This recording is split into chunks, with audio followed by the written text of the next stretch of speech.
Ольга Бергольц. И говорю с тобой под свист снарядов. И говорю с тобой под свист снарядов. Угрюмым заревом озарена. И говорю с тобой из Ленинграда, страна моя, печальная страна. Кронштадтский злой неукротимый ветер в лицо мое закинутое бьет. В бомбоубежищах уснули дети, ночная стража встала у ворот. Над Ленинградом смертная угроза, бессонные ночи, тяжек день любой. Но мы забыли, что такое слезы, что называлось страхом и мольбой. Я говорю, нас, граждан Ленинграда, не поколеблет грохот канонад.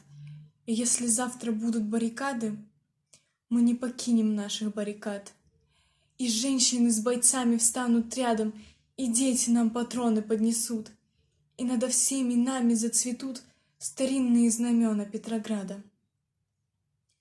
Руками сжав обугленное сердце, такое обещание даю.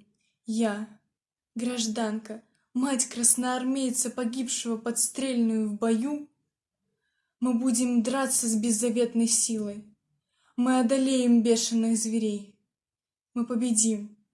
Клянусь тебе, Россия, от имени российских матерей.